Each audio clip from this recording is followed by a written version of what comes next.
terms of my presentation, it's there's two parts to it. There's an initial part with slides, which I know everybody hates, but I'd like to give you some background about machine learning, how we're using it, how it works in general. And then I'll jump into a demo of actually how we implement it in Salesforce and show you some of the things we've done with it. Before I start, I just want to give you some background. So there's a lot of reasons why we thought that implementing AI and machine learning in Salesforce, especially for deduplication, is a great idea. But in my case in particular, it was based on a situation where I had a use case where I had to merge two organizations, had hundreds of thousands of duplicates, and we spent many months doing it and really weren't able to successfully keep up with the amount of duplicates coming in. But as we progressed and had this sort of idea for doing a product like this, we started to investigate the marketplace and realized that obviously this is not a problem unique to us. So I'm going to start off probably with showing you some background information. So this is the current situation that we've learned about. Again, not knowing about it in the very beginning, but kind of learning it as we go along. But so first thing is that just like us, we found out that 2/3 of all businesses use CRM data to segment and target customers. And we talk about businesses, but we work with many nonprofits. So whenever there's some contact information, a CRM system is usually involved somewhere. 33% of all businesses have over 100,000 records. Now, in our experience, that's actually significantly greater than that. More than 2/3 of the companies we work with have hundreds of thousands, if not millions of records in their Salesforce environment. The other concept is that these orgs grow double every 12 to 18 months. That depends on the org, but we've seen that happen, especially in fast-growing companies. But and even in stable companies, the databases tend to grow over time. And 94% of all businesses suspect that their customers and prospects are inaccurate. So that, the easiest part of data hygiene and data cleansing to fix is deduplication. And so that's the part that we're trying to address here, but there's many other opportunities as well to use machine learning to fix other parts of your data. So I'm not going to go through all the statistics in detail, but some of the key ones I put in bold. So 40% of all leads contain bad data in Salesforce. So leads tend to come in from all kinds of places, web to form, from other marketing automation systems, and people tend to put all kinds of data in there just to get around restrictions and limitations. And that leads to a lot of bad data, a lot of duplicates, a lot of things where information is just not correct. And it's really hard to use that information productively. So kind of to reinforce that, when marketers were sort of surveyed, they found out that 64% of them said that improving data is the most challenging thing they have. I mean, and bad data affects everything from marketing to sales. It impacts how customers perceive your organization. So deduplicating data is probably, again, the easiest way to solve some of those problems. And that's the area that we're going to talk about today. Let me jump into actually what can you do with data? How do you cleanse data? So there's two basic options for cleansing data. One is a qualitative approach. And I have a demonstration here what qualitative rule looks like in Salesforce. So if you create a deduplication rule in Salesforce, you basically give it a name, you select which fields you want to look at. So in this case, we have a company field, and we're going to do a fuzzy compare in the company name. We have an email address where we want an exact email address. We have a phone number, also exact, and a mobile number, also exact. And then you create rules, logic, how you want it to work. So in our case, we say, well, if the companies are similar and the phone numbers are the same, then that must be a duplicate. Or if the companies are the same and the mobile phone number is the same, there must be a duplicate. That's actually very prevalent these days when everyone's working from home. Or if the email is the same, then these must be duplicates. This is great, except not all data complies to this. For example, people enter incorrect emails, they misspell them. Same thing with phone numbers, they're off by digits. Sometimes they put in the wrong area code, the wrong country code. Companies can be difficult to find. Such as an example is sometimes if somebody works for IBM, they can put in IBM or International Business Machines. Even with fuzzy logic, this would be something very difficult to identify. So the secondary option is a quantitative approach. And a quantitative approach basically looks to similarities between data. If you look at this information here, for example, we have 3 pieces of data here that's similar, P1, P2, and P5. As you can see, the last name is very similar. Well, it's identical in the first 2, and in the third one, it's just missing 1 letter. You can see the zip code between the first 2 is slightly different, but between the first and the third, it's the same. And the income levels tend to be close. So what you can do is you can sort of create some kind of a pattern between them that shows that they're similar. Others are more obvious. So for example, P3 and P4 are identical. So we can definitely say that there's a direct correlation between these 2 items. And P6 is all by itself. So based on that, we can merge all these clusters and get rid of all these data and combine them basically into 3 records. We have green, we give it, the income is basically the average of the 3 that's given. We have Peter, which is identical, and Chuck all by itself. So that's more of a quantitative approach that uses an algorithm to detect that there are duplicates. Next, we kind of move into machine learning. So why do we use machine learning? So machine learning is essentially a form of artificial intelligence. So AI is a catch-all phrase for many different options for doing human tasks by machine. So specifically for machine learning, what we're trying to do is teach a computer to think very similar to the way that a human being would think. So in our case in particular, if we took a look at 2 records in Salesforce and compared them side by side, you would say they're identical based on the number of characteristics. What we're trying to do is make a machine think exactly the same way. Machine learning works by exploring data and identifying patterns. And the idea is once you have it fairly well trained, there's almost no human interaction. It knows those patterns and it can identify them automatically. In our case, we heavily leverage machine learning for identifying duplicates, but we're also expanding that. You can use machine learning not just for duplicates, but for example, looking for bad data, seeing what the quality of your data is. You can find patterns of data which indicates the data may be inaccurate or that it may be accurate. The other part of machine learning is that machine learning in general has a good feedback loop, and I'll show you how that works for us as well. But it will continually learn based on your actions whether its guesses are accurate or inaccurate and adjust the algorithm, adjust how well it's identifying. So in essence, the model is improving over time as you use it. The more you use it, the better it gets. The other aspect of machine learning that's important to understand, that once it's properly trained, it is able to identify patterns that otherwise may be overlooked by a human being. We have bad days sometimes, we're not paying attention, so we may skip something that may be a duplicate or bad data, whereas a machine learning model will not do that. If you look at healthcare specifically, if you're doing any kind of imaging or looking, for example, for cancer, machine learning is used to either supplement or work along with human beings to identify patterns in images that will point out that somebody may have cancer. So that's a very big use of machine learning today. Salesforce is not as important as that application, but that's another common use of machine learning in industry today. But machine learning has its challenges in Salesforce. So there's 3 basic challenges that we deal with. First of all, how do I identify the 2 names or any 2 strings or a combination of strings are the same? So it doesn't have to be names, it could be something like an address. How do we compare 2 addresses and look at them and see that they're the same?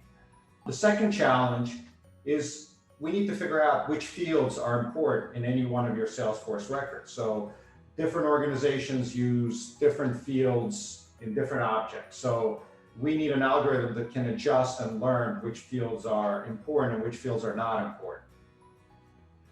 And finally, another challenging aspect is how do we deal with a lot of data? So no matter what you do, at some point a machine has to compare data.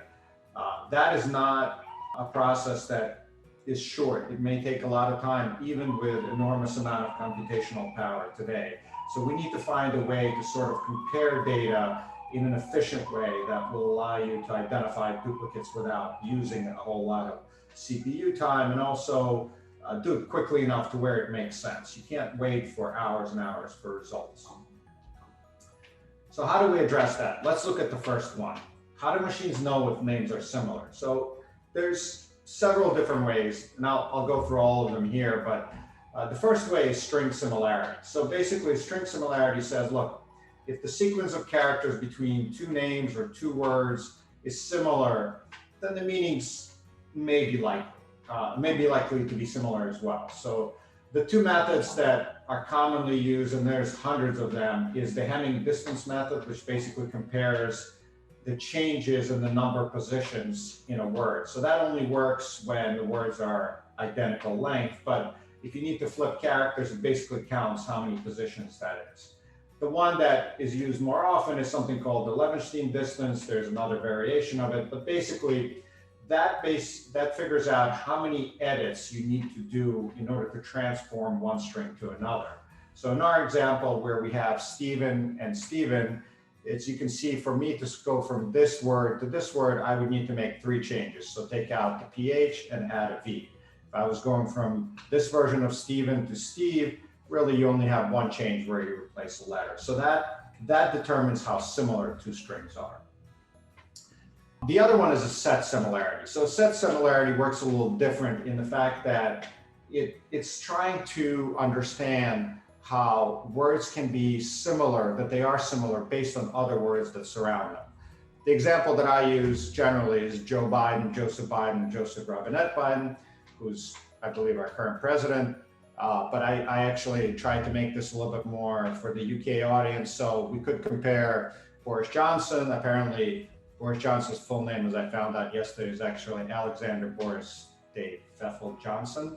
Not necessarily a good example, but at least it gives you an idea of what you can do when you compare these names next to each other. You can assume that this is the same person. The third option is semantic similarity. So if 2 names are surrounded by similar words, then the meaning of the names should be the same. So the good example for this is Margaret is a Salesforce administrator at Ajax, and Maggie works with Salesforce at Ajax. So you can see the 2 names are not exactly the same, but as you can see, the word Salesforce is used, the word Ajax is used, and if they're given significant enough relevance, you can assume that these 2 people are the same. Again, it's basically a rating, a computational formula that assigns them some similarity factor. Along with other properties, you can use that to determine that 2 words are the same. So the second one is, how do we determine which fields are important and which fields are not important? So the way to do that in general with machine learning is through training. So what happens is that, just like us, we come up with a model. We said that we think this is the right model to identify duplicates in a certain object type in Salesforce. We then feed to this model training data. Now, if the training data is labeled, meaning that we already know what something is a duplicate or not, you can just feed it directly into the model. But generally, there's a human being involved. So there's a human being looks at the data and says, yes, this is a duplicate, or no, this is not a duplicate. And what that is you're trying to train the model on how you're thinking. And that's a very important concept, something that we employ in our application specifically when working with objects that are custom or objects where you've created a lot of customizations and fields. So once you have a model and it's well trained, it becomes a machine learning algorithm. And when you have a machine learning algorithm, you can feed data into it and it will make a prediction. It will say, well, something is a duplicate or something is not a duplicate. And that can be evaluated by you or can be evaluated by the machine. And basically to tell it, yes, you found a duplicate, or no, you didn't find a duplicate. If you don't find enough duplicates, you can go back and rerun the process again until you are happy with the algorithm or until you need to replace it with a different model to begin with. But essentially, this will give weights to the different fields as you train it to show which one is more important and which one is less important. The other part of determining fields is something called active learning. And active learning happens after a machine learning algorithm is developed. So what happens is just like you do in the evaluation process, a machine or a computer will determine that something is a duplicate or not. And if you have an ability to review that, you can say yes or no. The machine will learn and improve its efficiency over time. A good example of this is what YouTube does. If you've ever watched videos on YouTube, it looks at the videos that you watch, compares it to videos that it's learned over time that other people with similar interests have watched, and presents you other videos that you may want to watch that may be similar. So that's a machine learning, active learning algorithm that improves over time. Finally, the last part is how do you deal with large amounts of data? So it's often missed how much data machine learning can process at one time. So just to give you an example, if you start off with 50,000 records in your environment and you try to add 5,000 records to it, so you'll end up with a total of 55,000 records. In order to figure out whether any of them are duplicates, if you were to do a one-by-one comparison, that is a 250 million operation. So no matter how much CPU power you have, that's a lot of time. It's just not going to happen immediately. So the way that machine learning deals with it, the way that we deal with it, is a process called blocking. So here's an example, for example, below. I'm not sure you're all familiar with these people, but Jay Leno is an entertainer, Jay-Z is also a musician, and Jason Tatum is a basketball player. What we can do is we can group these together because their first names all start with J-A-Y. Now, I did come up with an example that may be more closer to the UK audience. So Boris Johnson, obviously the Prime Minister of the UK, Boris Yeltsin, who used to be in charge of Russia, and Borat. All of them have B-O-R that starts in their first name. Therefore, they may be blocked and compared, and much more efficient than looking at all 55,000 records is just to create these three. Not saying any of these are actually duplicates, but you can see how the blocking process actually works. What are the benefits of machine learning? I mean, first and foremost, it's simple. So once you have something trained, once you have an algorithm out of a model that's trained, there's nothing much more that needs to be done. It will basically go through and start looking for duplicates. And I'll show you how we do that exactly in our system shortly.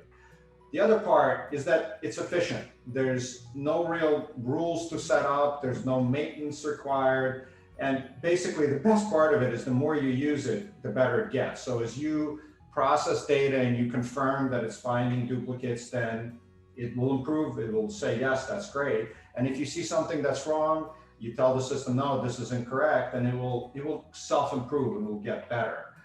Finally, the accuracy level, as I mentioned before, machines tend to make less mistakes than human beings, and it's just a matter of the practice of how you use it. But essentially, if you have a machine that's tracking and trying to find duplicates, chances are you're going to be better at than you doing it alone or creating some rule that will detect those duplicates. Over time, rules get outdated, have to be maintained. Another problem with creating rules is that it really requires normalization or standardization of data so that you can compare apples to apples.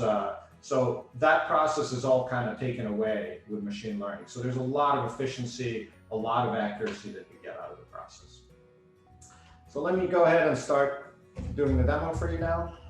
So this is how you log into DataGroomr. You can install DataGroomr through AppExchange. It will appear as a tab in your Salesforce environment. When you click on the tab, it'll look exactly like this. So I just prefer to go to app.datagroomr.com. You log in using Salesforce. I'm sure for anyone that uses it on a daily basis, you're familiar with it. Put in your credentials, and then that would be about all that we have in common with Salesforce at that point. So the first thing you'll see is a screen like this, which is a default dashboard.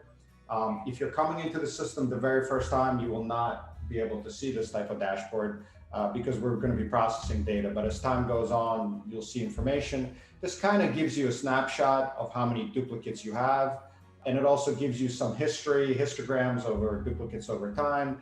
And as you merge or convert data, it also shows you a graph of that. But the real important work happens here. So we have several modules here. The most important one is trimmer, and that's where deduplication happens. So by default, DataGroomr will create 3 objects, or what we call data sets in trimmer: accounts, contacts, and leads.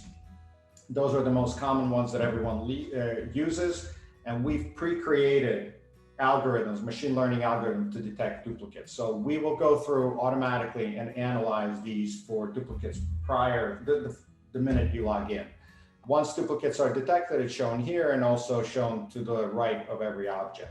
Now, if you use custom objects or you want to create objects with filters, you can do that by creating data sets. So just press on this single object data set, give it a name. For example, if I'm looking for leads in Canada only, I can create an object for that, create a lead.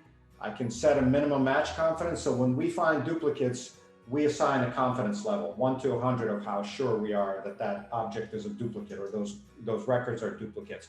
You can, depending on how many objects you have, you can change the confidence, the lowest confidence you want to see. Pick fields that you want to see. So these are not necessarily the fields you use for deduplication, but they are the ones that you will see when you look at objects side by side. And then set a filter. So for example, here I'm only looking leads in Canada. So I'll create a country and I'll say that it contains Canada. Press apply. And instead of 21,000, we go down to 7,000 records. So we have a couple other objects. I'm not sure I'll have time to get to it, but one thing that we let you do is create merge rules. So when you actually do a merge, we let you select the master record, so the one that will survive. And we also give you an ability to create custom logic on how you want to populate the master record. It's done through these two rules. And finally, a matching rule. So as I mentioned to you before, so matching rule is kind of a misnomer. That's actually our machine learning model that we use. The matching rule out of the box is the one that we created for these objects, but you can create your own. And I'll show you briefly on how to do that because it ties back to the presentation that I showed. But once you're happy, you press save, and the system basically starts analyzing, looking for duplicates in the environment that you chose, in the data set that you chose.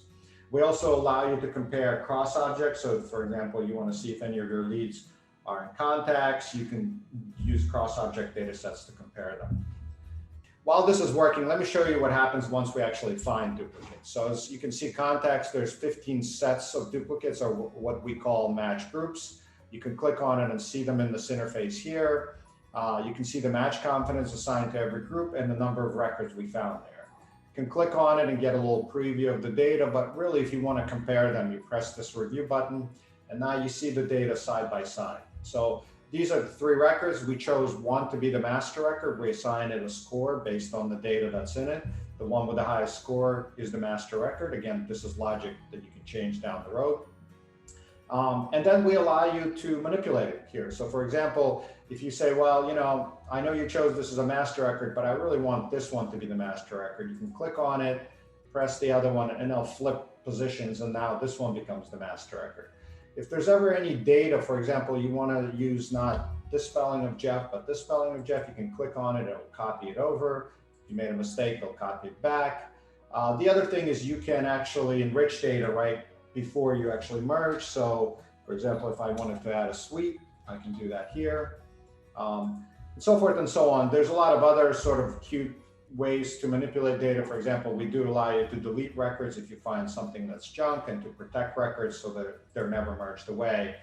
But once you're finished with this entire process, the most important part happens here. So although there's 4 options, really 2 matter, the merge and the unmatch. So merge will tell the system, look, these 3 records are actually duplicates, and I want to merge them. And what that does is reinforce that we found duplicates correctly.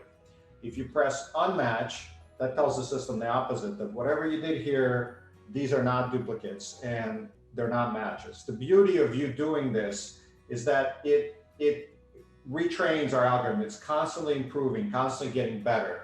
So in general, we see that most of the matches we find are accurate, but when you do have such correction, that's something that's taken into account automatically. There's nothing for you really to do besides that. So that's how you match a small group of duplicates. This is totally fine when you have, let's say, 15 or 20. When you have thousands of duplicates, which many of our customers have, then probably the next option that you may want to consider after time is a mass merge. A mass merge works very similar to the merging process, except that you're not reviewing records side by side. You set a match confidence above which the data will be merged, so the size you want to go. Then you select the merge rules that I talked about before and press merge all, and the system will just merge the data for you. That's basically it. That's how the system will find duplicates and actually merge them for you. The other interesting aspect is importer. So we find that initially when we started working on this, we found that quite a few people actually import data into Salesforce. And the problem with importing data into Salesforce is that you tend to create duplicates because data may have been already there, or it's slightly newer data that has changed over time. So what we did is created a module that will let you analyze data that you may want to import into Salesforce for duplicates before you import it to duplicates. The process is very straightforward. You basically just press upload, press browse, find the file that you want to import. In this case, I'm using this CSV. Select where you want it to go, and I want this to go into leads. Press next, and the system will basically map the first row in the CSV with columns in Salesforce. If it can't find a column, it'll be set as unmapped, and you can go ahead and override that. Here we show you sort of the first 3 rows, what they'll look like when we're doing a compare. Just to verify, press next, press confirm, and the system starts analyzing them for duplicates. So that's it. That's all you have to basically do just to make sure that your CSVs are not full of duplicates before you import them. This process takes about a minute, but just to shortcut it, I've already done this import here. After the import happens, there's 3 buckets that are created: unmatched records, match records, and importer records. So unmatched records are great. You can mass import them. You can export them and import them using another system, whatever makes you happy. The interesting part happens with matched records. So matched records means ones that we actually did find duplicates. So here's an example of a record where there was a duplicate. You can press review. You can see this is a Salesforce record, while this is a CSV record. So obviously you don't want to create a duplicate for this person, but you may want to retain some of the data from the CSV because it might be newer. As in this case, this person, Claire, used to be in customer service, and now she's a customer service manager. So if you simply want to update the data in Salesforce with that information, you can click on it. It will overwrite the data here, and then press update, and your Salesforce records will be updated in Salesforce without creating a duplicate. So that's the entire concept of importer. Again, it uses the same machine learning models, the same algorithms we've created to look for duplicates, but instead of looking for data that's already in Salesforce, it's comparing data in Salesforce to external data. So once we get past this, I want to sort of jump to some of the more advanced concepts. So specifically, I want to talk about matching rules. As I mentioned before, matching rules is sort of a misnomer. What we're really doing here is creating machine learning models. So you can create a machine learning model for any objects, whether it's a standard object or a custom object like case or opportunity. But showing you an example, one that I've done a few models for is context. I'll show you that one real quick. So to create a model, you start by selecting the Add Model option. It's a 2-step process. The first process is to select fields that you think are important in finding duplicates. So if you were to look at records side by side, which fields would be important to you? You can add as many as you'd like here, anything from any field that's custom will be shown to you here, or any standard field will be shown to you here. Also, if you've either created rules in Salesforce for deduplication, you can press this load button and they'll appear here, or you can actually see the ones that we use. So this is the ones that we use. I can load them just to show you where they are. And you can then also modify them. So for example, if you don't use title in matching, you can just get rid of it. You can add new ones. But once you're comfortable with this information, these are the fields that you're actually deduplicating. You press the train button, and at that point, our system will go and try to find duplicates based on the fields that you've created. This process may take a few minutes, maybe anywhere from 5 to 20 minutes based on how much data you have. But once it's finished, it will set the status to ready for training. So the one thing that I want to explain about creating your own model versus using our model is your model is trained on your data versus our models are trained on data from dozens of people who are beta users. So they allowed us to use their data. They told us which one was duplicate, which one were not. So we pre-trained it. That model is constantly improved over time. But if you want to create, if you have something specific about your data that's unique, then you may want to create your model. And that's what this does. So as I said, when the model is ready for training, you can open it. And our system will show you records and will ask you, are these two records the same? So this is an important part. You can say, you can look at it and say, yes, these two are the same, or no, they're not the same. Or if you're not sure, you can say, not sure. These are obviously the same. The only difference here is that there's an email in this one and no email in that one. So they are, you press yes. And what that does is it builds up all these responses here. As you can see, we recommend a certain number of responses based on how many fields you have. Once this bar is fully filled out, you can press the finish button and the system will generate actually a machine learning algorithm for you that you can use. And once that algorithm is built, you can assign it to any data set that is similar to the one that is based on the one that you created the model for. So in this case, we only have one, but you can go ahead and assign it. Once you assign it, the system will reanalyze the data based on your model instead of our model. So this kind of goes back to that whole concept of machine learning where we are doing the training. In this case, you're doing the training of the initial model. And then as the model is used, it will improve over time. Again, the big difference between ours and yours is that yours is trained on your data. That's pretty much the concept for using DataGroomr. The only other thing I'd like to show you is a scheduler object. So one thing with deduping is it's kind of a monotonous task, something that you have to do over and over again. We do allow you to auto dedupe. So the way that works is you would create a job. One of the jobs can be a mass merge. And if you're comfortable doing mass merges, you can select which data sets you want to merge. You can then go ahead and select the date when you want it to start, the time when you want it to start as well. And then you can schedule it. So you can have it run at a certain interval. It could be hours, days, weeks, months. So if you do schedule a job to do mass merge, basically the system will deduplicate on its own without any human involved. So that's about it for the presentation, for my demo and talk about machine learning. I'm happy to take any questions. Thank you for your presentation and demo, Steve. I think we can all agree that it was really insightful. I actually did have a question myself. Obviously, you touched throughout the presentation on the causes of bad data hygiene, and I was wondering, in your experience, what the biggest cause was of data deduplication.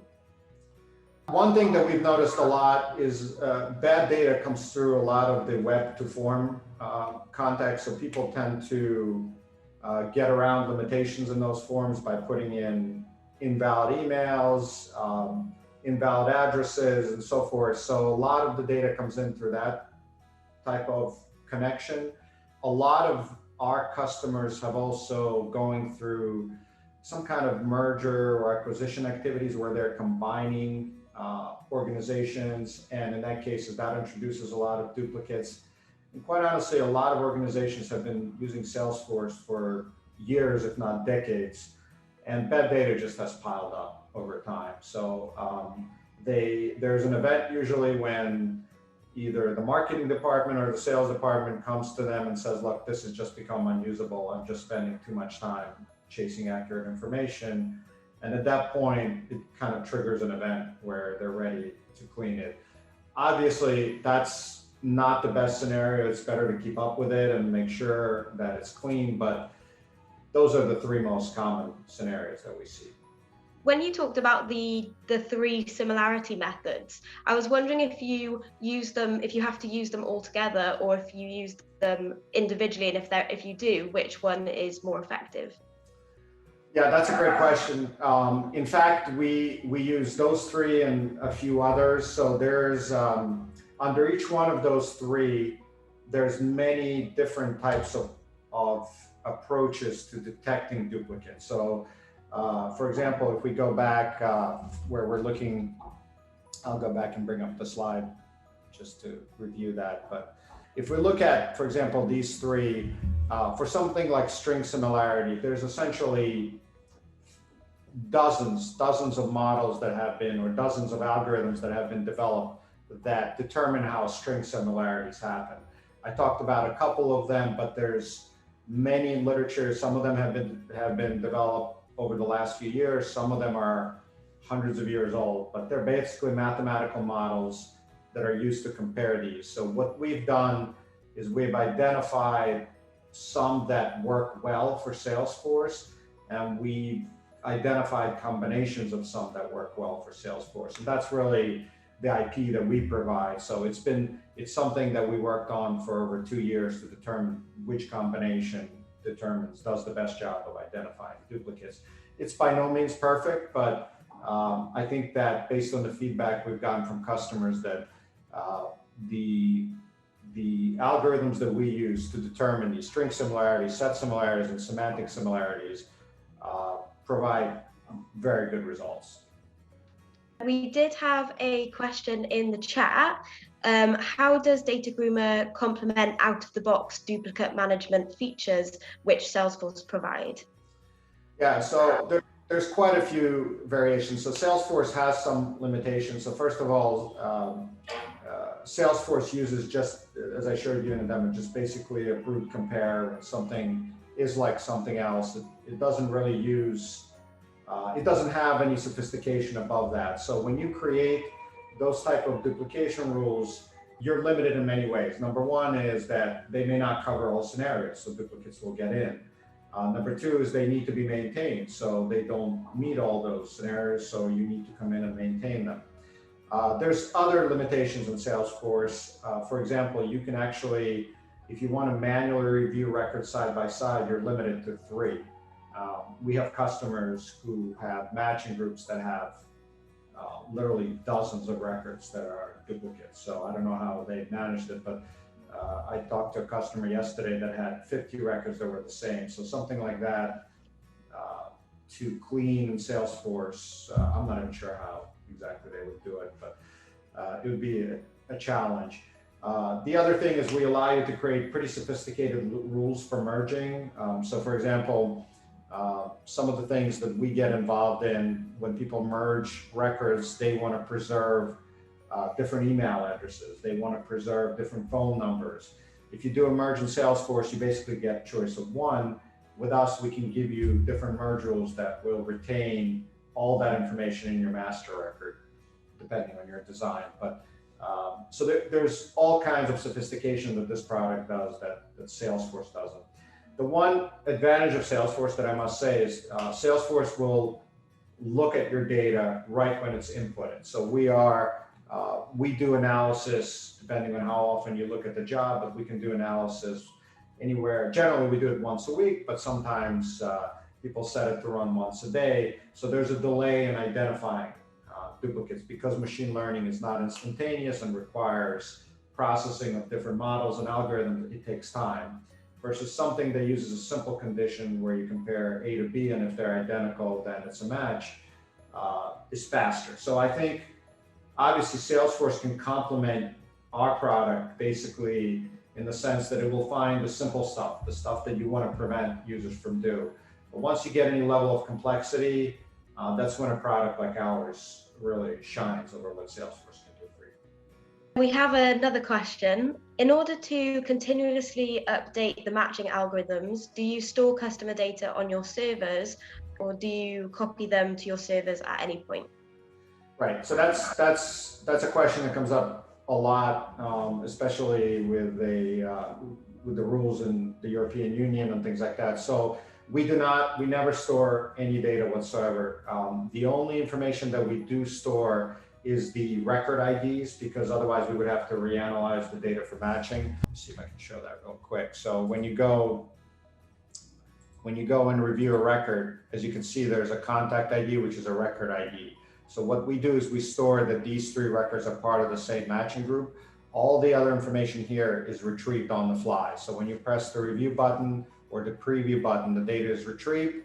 Once you either merge or cancel or go to the next group, that data is erased from our cache and we go on to the next one. So we definitely do not store any data except for those 2 record IDs. One of the questions that accompanies this quite often is it possible for me to restore a merge?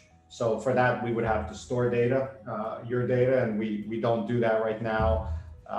But that's something that's under discussion in certain situations. So, but currently we do not store any data. We only retrieve it when you need to see it.